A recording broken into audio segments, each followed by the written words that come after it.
질투합니다. 당신 안에는 질투가 있습니다. 그리고 당신은 아마 당신 스스로의 시기와 질투를 귀엽다, 애교다, 넘어가줄 수 있을 것이다 라고 생각할 것입니다. 그렇지 않습니다. 성경은 분명하게 그 질투와 시기에 대해서 죄악이고 그리고 악한 덕, 악덕이라고 이야기하고 있습니다. 그럼에도 불구하고 어쨌든 당신은 실존적으로 누군가 질투하죠. 뭐 예를 들면 이제 솔로예요. 그러면은 커플들, 연인들은 질투하죠. 아직 취업이 안 됐어요. 취준생이에요. 또는 이직자예요. 그럼 취업한 사람들은 질투하죠. 또는 내가 차를 샀는데 난 소형차예요. 그러면은 외제차를 질투하죠. 아니면 남의 집 아이들은 공부를 잘한대요. 사실 이제 남의 집 아이들도 다 알고 보면 다 괜찮았는데 어쨌든 그 집에는 괜찮아 보여요. 그러면 이제 그 집 아이들을 질투하죠. 내가 부부와의 관계가 안 좋아요. 그러면 사실은 화목한 가정을 가지고 있는 사람들을 질투하죠. 그러니까 우리는 어떤 면에서는 계속해서 누군가에 대해서 질투하고 있는 사람들이라는 것입니다. 여기 어떤 부부를 질투한 존재가 있었습니다. 이 부부를 망치기로 그는 계획했습니다. 존 밀턴이라는 사람이 자기의 서사시 칠낙원이라는 그 책에서 사탄의 목표를 이렇게 묘사했습니다. 처음에 그들을 꿰어 사악한 반역을 저지르게 한 자는 누구일까? 그것은 지옥의 뱀이었다.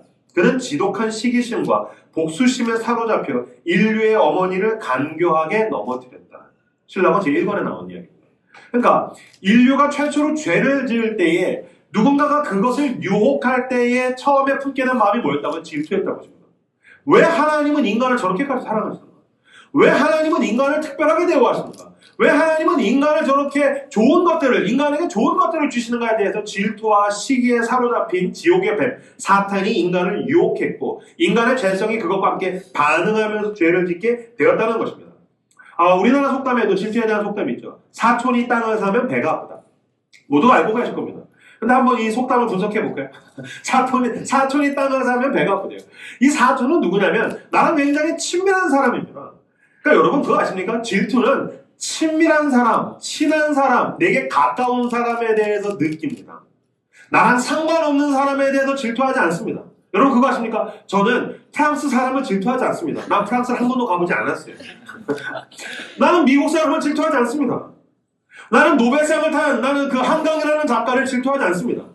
나는 가까이 있는 사람 또는 나와 어떤 경쟁적인 자리에 있는 사람, 심지어는 저는 대형 교회 그 막 완전 유명한 목사님 있죠? 그런 사람까지는 질투하지 않습니다.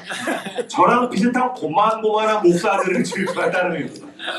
예를 들면 이제 제가 질투하는 거는 저랑 되게 친한 우리 교회도 왔었던 그 이정규 목사님. 저랑 동갑이고 친구고. 근데 사역을 너무너무 잘하고 저 설교를 될 때마다 너무너무 잘해요. 이 새끼 너무 잘하는데? 질투하는 거죠.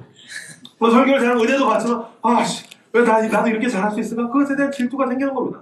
그러니까 사촌이 땅을 사면 배가 아프다라는 것은 나랑 가까이 있는 사람, 나랑 친밀한 사람, 나랑 사랑을 주고받는 사람들에 대해서 우리는 질투하고 그것에 대해서 배가 아프다라는 것입니다. 잠언 14장 30절 말씀 화면을 보시고 같이 읽겠습니다. 시작. 평온한 마음은 문신의 생명이나 시기는 뼈를 썩게 합니다. 아까 사촌이 땅을 사면은 배가 아프고요. 오늘 성경에서는 평온한 마음은 육신이 생명이라 시기는 뼈를 썩게 하느니라. 시기와 질투는 뼈를 썩게 한대요. 그러니까 여러분 시기와 질투가 내 배를 아프게 하고 그 다음에 내 뼈를 썩게 한대요. 무슨 말입니까? 나를 파괴하더라는 거죠. 질투와 시기는 나 자신을 파괴하고 나만 파괴하는 것이 아니라 관계와 그 주변을 파괴하는 무시무시한 질병이요 전염병이라는 것입니다. 몇 년 전에 일본에서 고베라는 지역에서 대지진이 일어났습니다. 엄청난 사람들이 죽었습니다. 그리고 엄청난 사람들이 뭔가 자기가 사랑하던 소유나 친구나 가족을 상실했습니다. 엄청난 비극이죠. 물론 일본과 우리나라의 관계를 제가 모르는 바가 아닙니다. 저는 사실 솔직하게 얘기해드리면 개인적으로 저는 일본을 딱히 좋아하지 않습니다. 그럼에도 불구하고 너무나도 많은 사람이 죽고 비극을 당했습니다. 마음이 아프더라고요. 근데 그때 제가 페이스북을 할 때였는데 페이스북에 여러 곳에서 선지자들이 출연하기 시작했어요. 하나님의 심판이라는 거예요. 니네 그럴 줄 알았다. 그러니까 망하는 거다. 빨리 회개하고 돌아가라. 그 페이스북 여기저기에서 나타난 그 선지자들의 그 예언서들을 보면서 뭐 일본은 망할 것이다. 니네 이럴 줄 알았다. 뭐 고소하라. 잘됐다. 막 그런 얘기 보는데 뭔가 기괴한 거예요. 뭔가 막 하나님의 말씀을 들을 때 어떤 엄중함이나 그런 게 아니라 괴랄하다는 느낌? 뭔가 너무 이질적이라는 느낌? 왜 그럴까요? 사람이 죽었으면 마음이 아파야죠. 아니, 누군가가 울고 있으면 울어야 되잖아요. 그런데도 불구하고 우는 사람 앞에서 그럴 줄 알았다, 심판이다, 막 윤리와 교리를 드러내는 사람들을 보면서 아, 이거 뭔가 괴랄한데 라는 생각이 들었습니다. 그때 제가 페이스북에 하나 글을 쓰면서 이렇게 썼습니다. 수많은 사람이 죽었으면 가치 판단을 하기 전에 슬퍼야 하는 것 아닌가. 고통에는 고통으로 반응해야 한다. 기쁨에는 기쁨으로 반응해야 된다. 그러면서 제가 로마서 12장 15절을 인용했습니다. 즐거워하는 자들과 함께 즐거워하고 우는 자들과 함께 울라. 즐거워하는 자들과 함께 즐거워하고 우는 자들과 함께 울라. 여기에서 내 앞에서 즐거워하는 자들과 우는 자들에 대한 가치 판단은 없습니다. 이것은 매우 반사적이고 너는 그저 그 앞에서 거울의 역할을 해야 된다는 것입니다. 울면 울어라.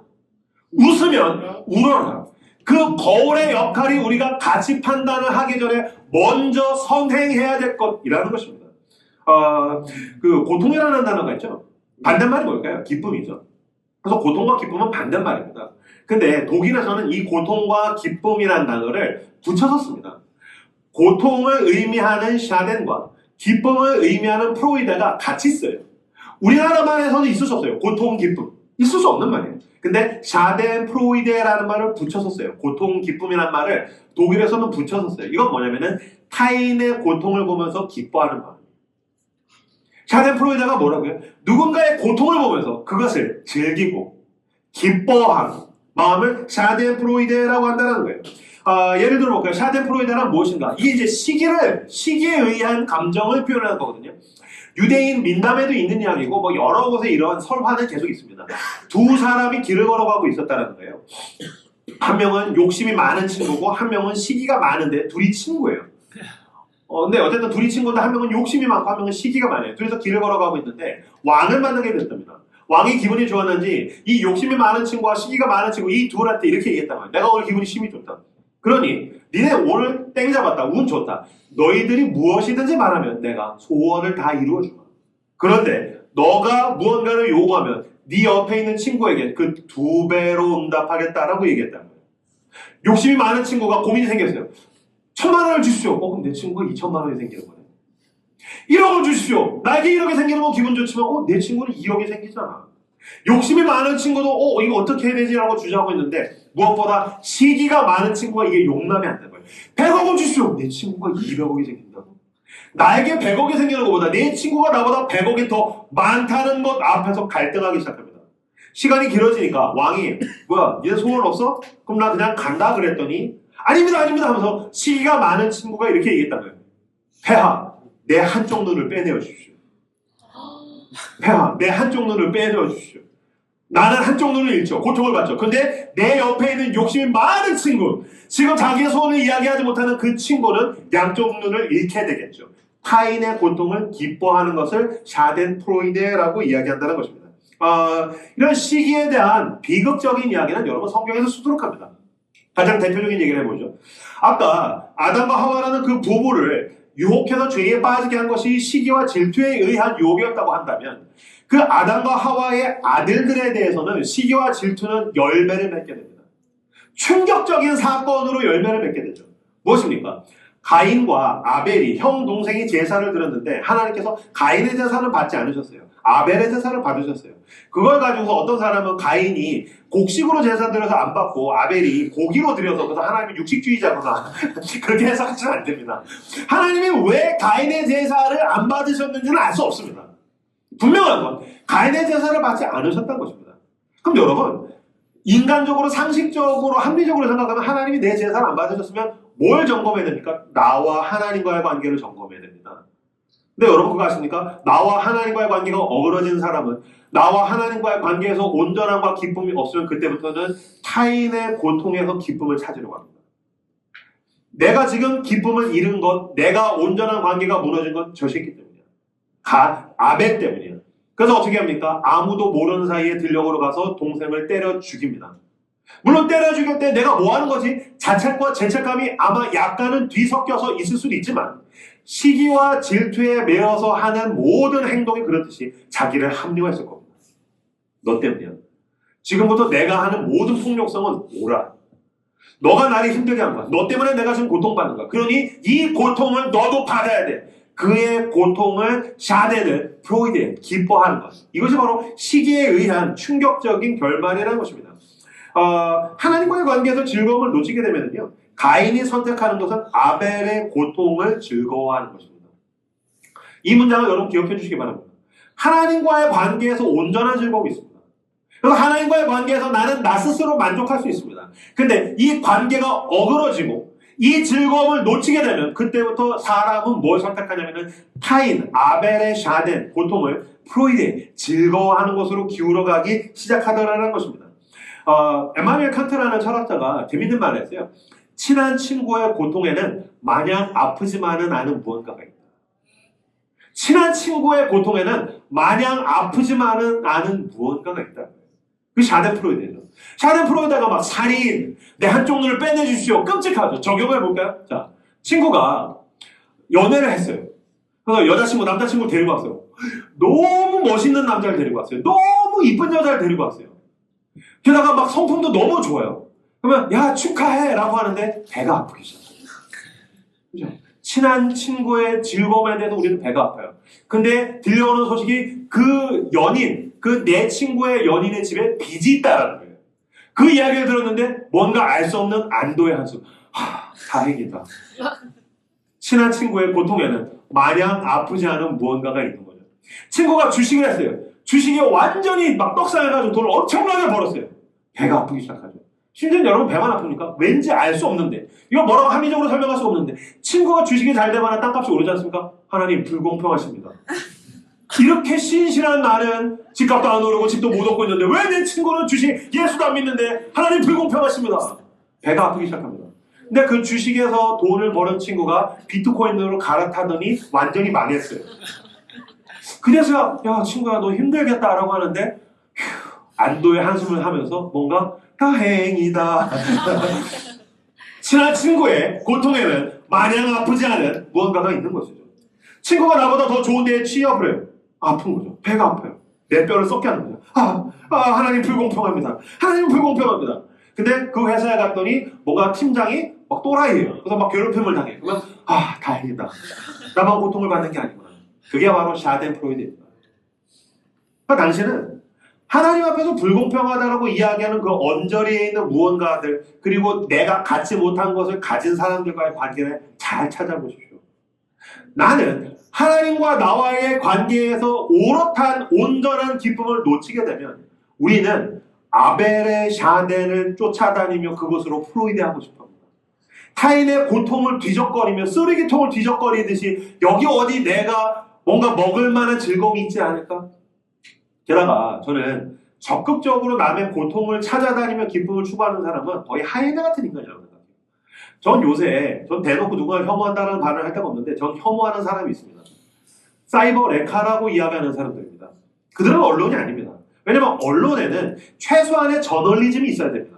근데 그들은 최소한의 저널리즘이 없습니다. 연예인이 되었든 아니면 어떤 공인이나 유명인이 되면 그 사람의 고통을 샅샅이 찾아서 그것을 가지고서 송출합니다.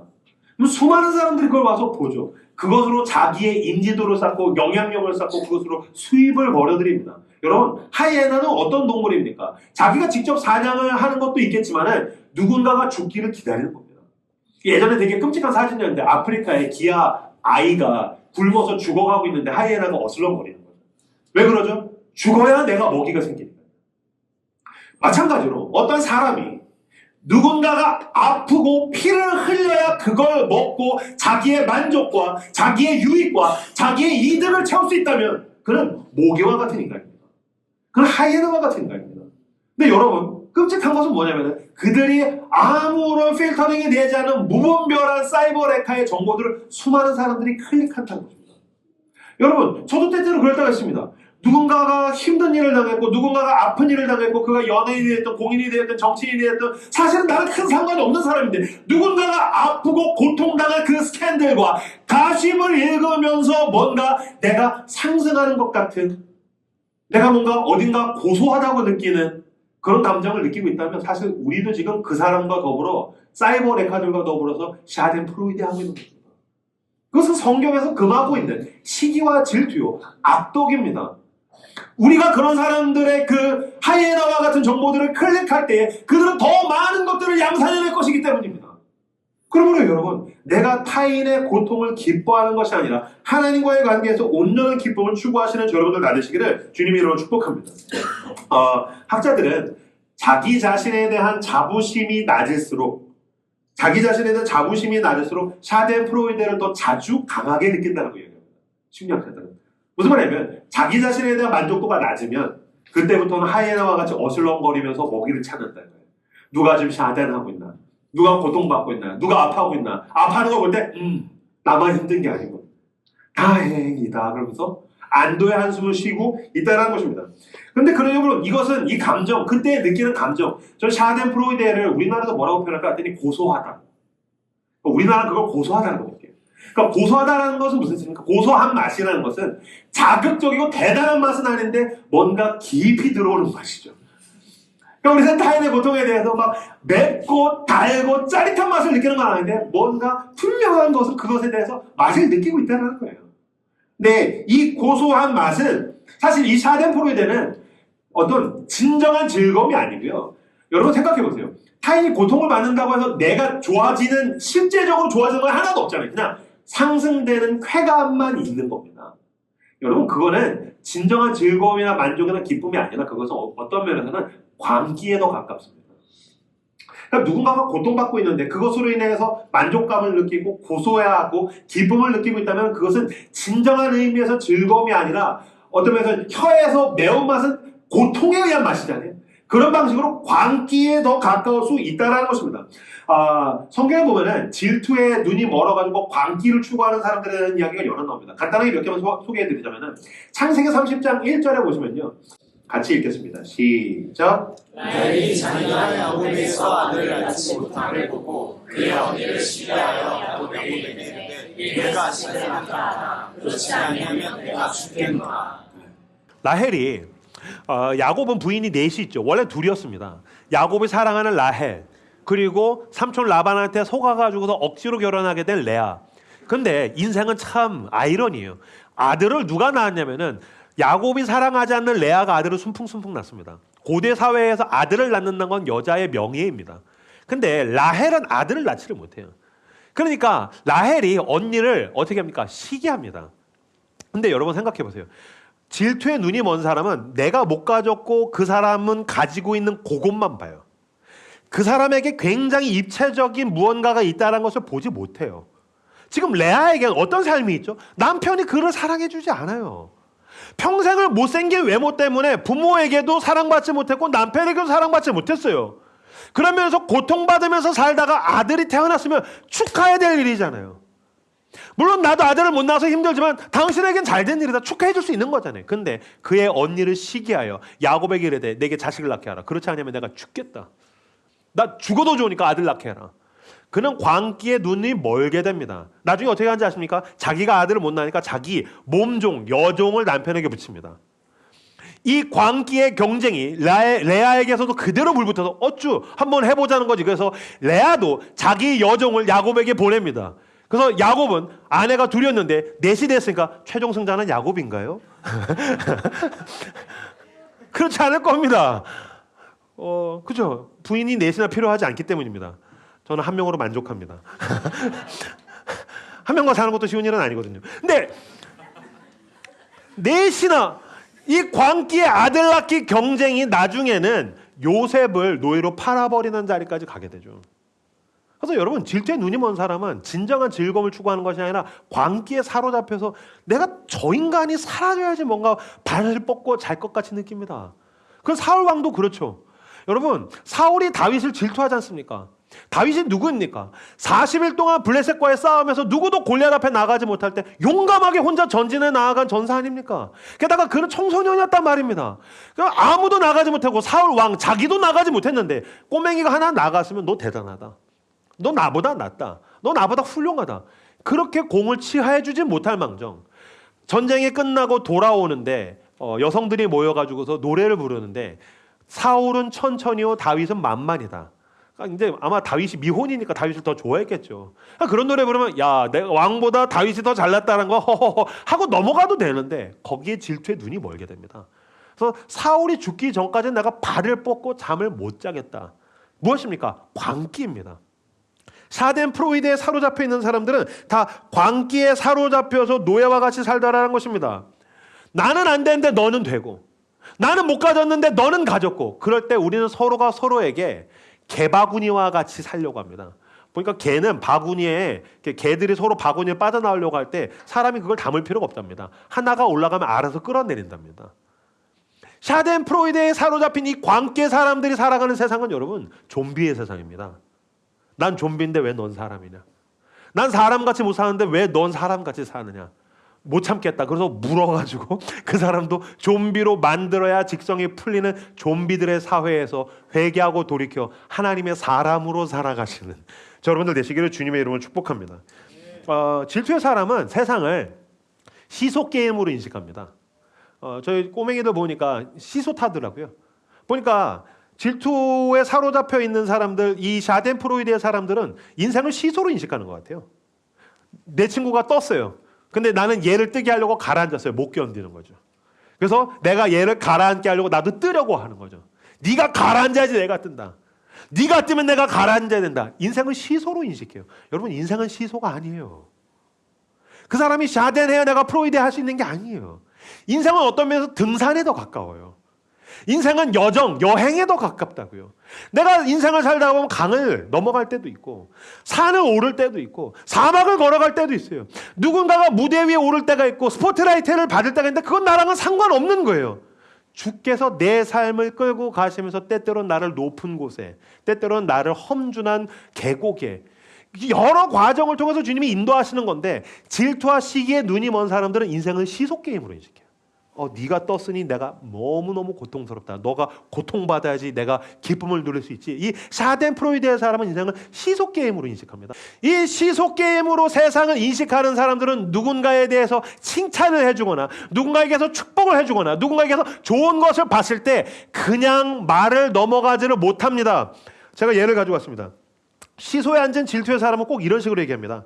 그 사람이 잘났다는 건 인정해. 그런데 그 사람은 멋져. 그 사람 확실히 실력 있어. 그런데 너 그거 알아? 야, 이런 일이 있었대.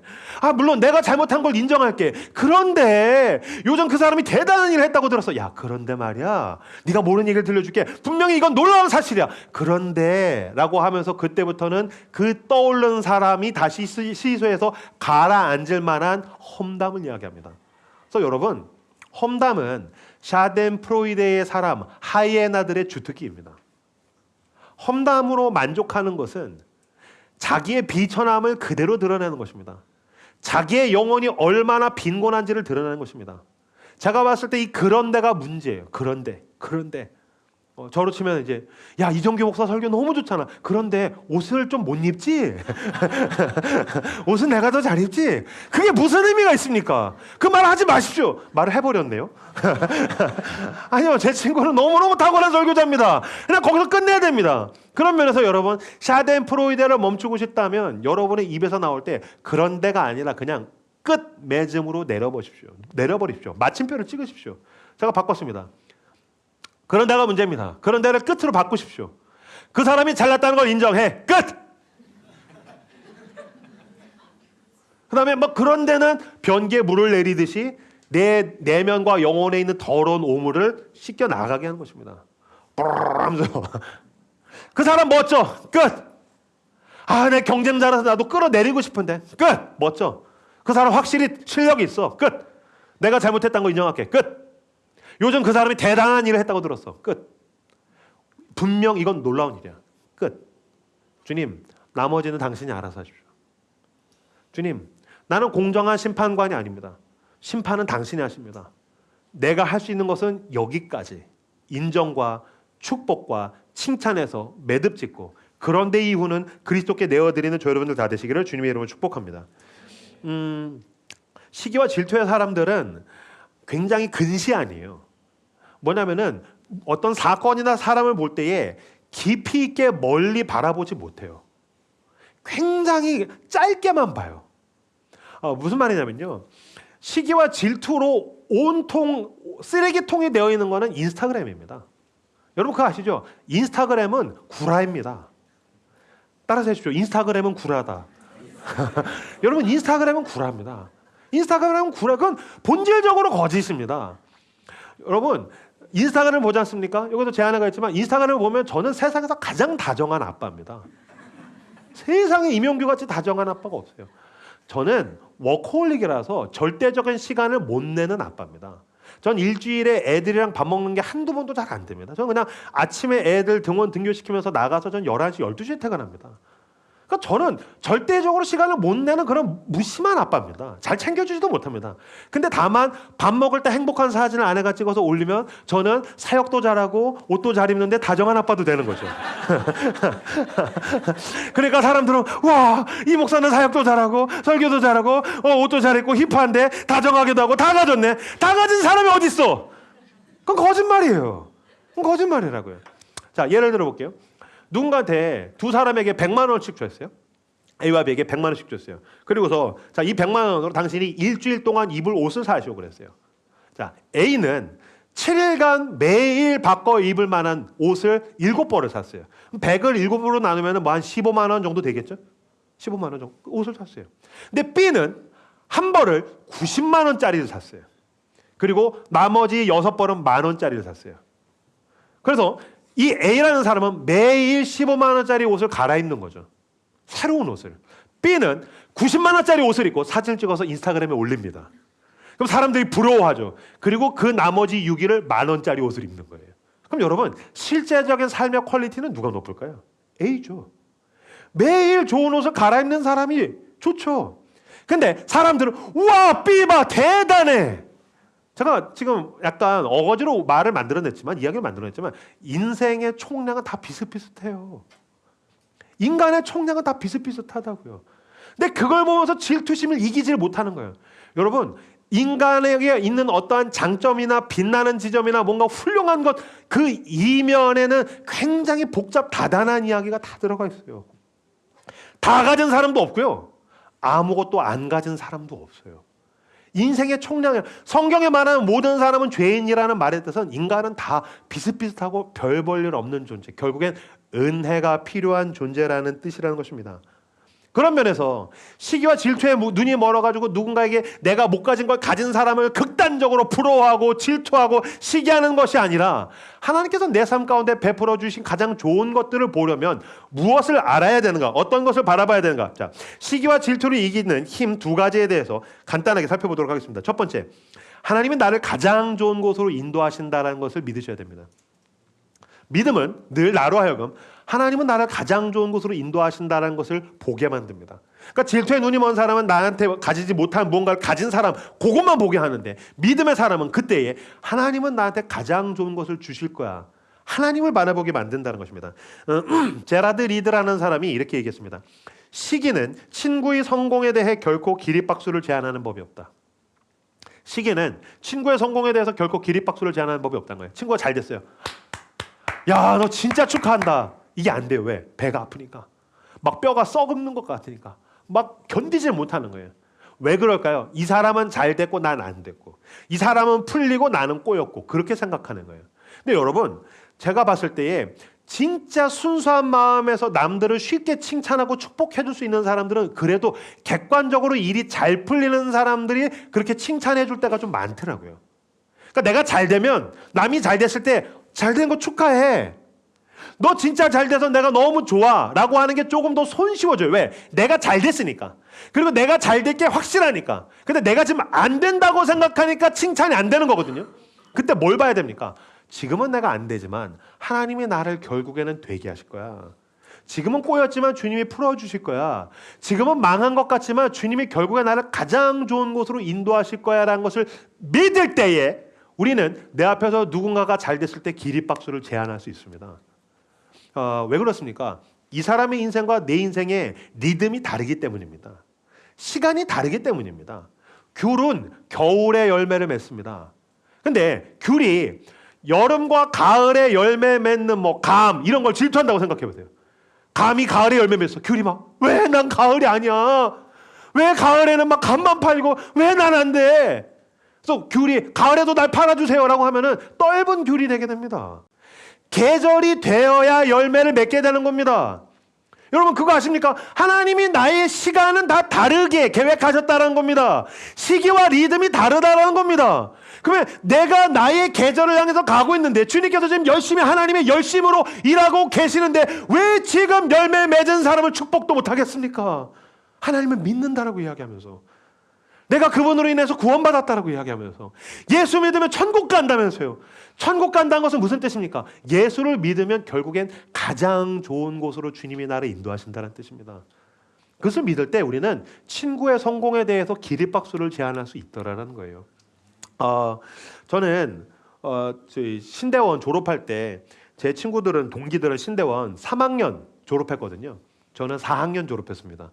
무슨 말이냐면 낙제했다는 뜻입니다. F가 많아서. 전 신대원도 2번 떨어졌습니다. 전 신대원 2번 떨어지고 졸업도 저는 1년 한 학년 꿇었습니다. 제가 지금 와서 막 이렇게 얘기하는 것은 이명규 목사가 40대 중반 중에서 힙하고 잘 풀렸으니까 그것도 그런데 저 이거 그냥 늘 아무렇지 않게 얘기하고 다녔었어요. 원래.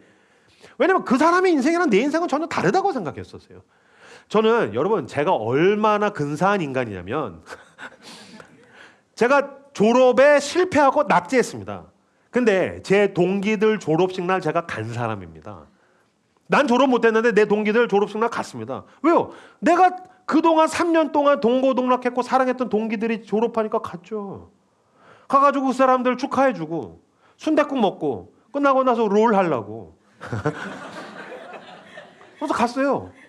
진짜 심플했어요. 오직 3가지 이유였어요. 가서 축하해주고 순댓국 먹고 롤 해야지. 그래서 막 갔어요. 가가지고서 저쪽에서 이제 그 동생 하나가 그 동기인데 형 졸업 축하해요. 그래서 형 졸업에 실패했어. 형 낙제했어. 그랬더니 막 무한하면서 형 미안해요 그런 거예요. 야 내가 실패했는데 왜 네가 미안해? 야 축하해. 너 졸업 축하한다. 열심히 공부하더니 졸업했구나. 야 사진 찍자. 사진 찍고. 야 이때 순댓국 먹을래? 저 가족이랑 밥 먹기로 했어요. 형 꺼져. 그래서 보내고. 또 계단 올라가는데 형님이 하나 형규야 졸업 축하해. 형 저 낙제했어요. 저를 실패했어요. 형규야 미안해. 형님이 왜 미안해요? 형님 열심히 공부하시더니 이렇게 멋지게 될 줄 알았어요. 형 졸업 축하해요. 사진 찍고 형 순댓국 드실래요? 이따 롤 하실래요? 그래 같이 가자. 그래서 같이 가고. 저 그렇게 해서 졸업 축하하고 저는 그 후에 저도 졸업했어요. 나도 후에 졸업했다니까. 내가 지금까지 학교 다니는 게 아니라고. 무슨 말이냐면 어차피 나도 언젠가 졸업할 텐데 나도 언젠가 목사가 될 텐데 먼저 졸업한다고 그 인생이 막 계속 잘 풀려요? 먼저 목사가 된다고 그 사람이 계속 잘 풀려요? 인생은 모르는 거라고요. 인생의 4계절이 어떻게 순환되고 어떤 계절에 하나님께서 나에게 열매를 맺을지 아무도 모른다고요. 근데 왜 내가 누굴 질투하겠어요? 그냥 축하할 일이 생기면 축하하는 거죠. 그래서 전 축하했어요. 그리고 몇 년이 지나서 제가 목사가 됐어요. 근데 목사가 된 다음에 후배가 졸업을 할 때가 됐는데 후배 목사가 졸업을 할 때가 신대원 졸업할 때가 됐는데 거기는 되게 큰 학교여서 한 200명이 카톡방에 들어가 있는데 졸업을 앞두고서 서로 막 축하하고 있는데 한 분이 이렇게 장문의 글을 써놓고서 카톡방을 나갔다는 거예요. 그분도 저처럼 졸업에 실패한 낙제하신 분인가 봐요. 졸업 축하하는 거 서로 축하하고 기뻐하고 그런 거 나도 알겠어요. 축하해요. 그런데 이놈의 그런데 이 방에는 여전히 졸업을 못한 사람들이 있다는 걸 왜 몰라줍니까? 졸업 못한 사람이 얼마나 힘들다는 걸 왜 몰라줍니까? 여러분들이 서로 축하 주고받는 게 나한테 상처가 된다는 걸 왜 몰라줍니까? 여러분들은 이기적입니다. 그리고 카톡방 나갔다는 거예요. 제가 그 얘기 듣고서 이렇게 있다가 야 그분은 목사하면 안 되겠다. 야 그 사람 목사하면 안 되겠다. 인생에서 때때로 나는 울고 있는데 내 앞에서 웃는 사람이 있을 때가 있는데 그 사람 앞에서 목사는 언제든지 웃는 사람이 있으면 함께 웃어주고 내가 아무리 일이 잘 풀려도 울고 있으면 가서 울어줘야 되는데 이거 하나 못 견디는 인간이 목사를 어떻게 하겠노? 야, 그 사람은 목사하면 안 되겠다. 너무 마음이 안타깝다. 라는 이야기를 했습니다. 왜 그걸 못 견딜까요? 결국에 하나님이 나를 가장 좋은 곳으로 인도하신다는 것을 믿지 못할 때에 우리는 시기와 질투의 눈이 멀게 됩니다. 예수를 믿는다는 것은 주님께서 결국에 나를 가장 좋은 곳으로 인도하신다는 것을 믿는 것입니다. 샤덴프로이데 우리는 기쁘기 위해서 남의 고통을 재료로 삼죠. 근데 여러분이 샤덴프로이데를 벗어날 수 있는 방법은 복음에 있습니다. 복음이 우리에게 뭐라고 이야기합니까? 우리에게 기쁨을 빚어내시기 위하여서 그리스도는 자처하여 고통의 자리로 들어가셨습니다. 굳이 말하자면 프로이드의 샤덴이죠. 우리의 기쁨을 위하여서 그는 십자가를 지셨습니다. 우리에게 그래서 예수 그리스도는 영원한 기쁨이 되셨고 우리를 그 영원한 기쁨으로 인도하십니다. 그러면 난 내 삶 가운데 어떤 슬픔과 고통, 아픔이 있던 간에 그리스도의 십자가를 붙들면 나는 평안할 수 있습니다. 기뻐할 수 있습니다. 주께서 결국에 가장 좋은 것으로 인도하신다는 것을 믿는 여러분들 되시길 주님의 이름으로 축복합니다. 시기와 질투를 이기는 두 번째 방법, 평범함을 감사하는 것의 힘입니다. 평범함을 감사하는 것의 힘. 시기와 질투의 사람은요, 자기가 기쁘기 위해서 타인의 고통을 재료로 씁니다. 샤덴프로이드의 사람은 자기가 기쁘기 위해서 타인의 고통을 재료로 씁니다. 그러나 평온의 사람, 평안의 사람은 내가 기쁘기 위해서는 그런 게 필요 없습니다. 오직 하나님께서 나에게 베풀어 주시는 감사라는 재료만 있으면 됩니다. 그래서 여러분, 감사라는 식재료를 가지고 늘 요리하는 사람은 타인의 고통이라는 재료를 기웃거릴 필요가 없습니다. 언제나 그분은 내 식탁에 감사할 만한 재료들을 늘 깔아두시는 신실하신 아버지시기 때문입니다. 우리는 지금 추수감사주의를 향해서 가고 있습니다. 그래서 그 감사 노트를 다 나눠드렸을 겁니다. 그래서 제가 이제 워낙 늦게 퇴근을 하니까 제 아내가 저희 두 딸을 데리고서 감사 노트를 쓰고 있어요. 지난주에 제 아내가 이제 얘기해 줬는데 감사 노트에 질문이 몇 개 있었다라는 거예요. 그래서 1번 질문이 이거였대요. 넘겨주십시오. 최근에 당신은 어떤 사람과 무엇을 비교하고 계십니까? 라는 질문이 나왔대요. 그래서 제 아내가 이렇게 얘기했대요. 엄마가 요새 유튜브를 봤는데 웬 미혼의 여성이 15kg짜리 큰 배낭을 메고 산속 깊은 곳에 혼자 가서 백패킹, 혼자 거기서 캠핑을 하는 그 도전을 하는 걸 보면서 와, 저 여자 진짜 대단하다. 근데 나는 그냥 여기서 혼자 집에서 그냥 이렇게 이러고 살고 있구나라는 비교하는 마음이 들었다라고 제 아내가 우리 아이들에게 이야기를 했다는 거예요.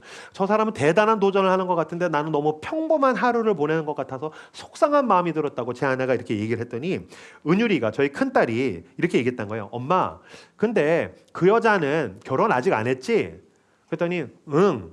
그랬더니 은율이가 이렇게 대답했어요. 나는 15kg의 배낭을 메고 혼자서 산을 오르는 것보다 우리 가족의 모든 무게를 짊어지고 하루 동안 우리를 돌보고 책임지는 엄마가 훨씬 더 멋지다고 생각해. 라고 얘기했다는 거예요. 그래서 제 아내가 깜짝 놀랐던 거예요. 아, 그렇구나, 은율아. 고마워. 그리고 2번 질문 이야기하고 3번 질문 이야기할 때 3번 질문은 다음과 같았습니다. 당신에게 주어진 일상을 당연하게 받아들이지 않기 위해 구체적으로 어떤 노력을 할 수 있을까요? 제 아내가 뭐 설교도 더 많이 듣고 말씀도 더 많이 보고 하나님 더 묵상하고 기도도 더 많이 해야 되겠지라고 대답했대요. 은율이 차례가 되었더니 은율이가 이렇게 대답을 했답니다. 나는 아침에 일어났을 때 눈을 뜨게 해주셔서 감사합니다라는 기도로 먼저 시작할 거야. 밥 먹을 때도 자기 전에도 하루 동안 모든 일어나는 일들에 대해서 감사합니다라는 말을 많이 하면 자연스럽게 하나님과 함께 하루를 지낼 수 있을 것 같아 라고 얘기했다는 거예요. 제 아내가 그 얘기를 들으면서 아, 내가 하나님에 대해서 감사를 놓쳤구나. 순간 그 속에 있었던 시기와 질투, 내 안에 있었던 부정적인 마음들이 밀려나가면서 하나님께서 나에게 베풀어 주신 선한 것들, 좋은 것들, 그치, 내가 애를 키우는 것이 아니라 하나님이 우리 아이들과 더불어 우리를 자라게 하는 거였구나. 내가 이걸 놓치면 하나님이 우리 딸들을 통해서도 말씀하시는 거구나. 나에게 주어진 하루는 감사한 것들로 가득하구나. 내가 왜 이걸 하나님께 감사하지 못했지? 막 하는데 그 마음에 감사함이 흘러 넘쳤다라는 이야기를 제 아내가 하더라고요. 여러분, 하나님과의 관계에서 감사를 누리고 감사를 고백하는 사람은 누군가 시기하고 질투할 여력이 없습니다. 그리스도께로 나오십시오.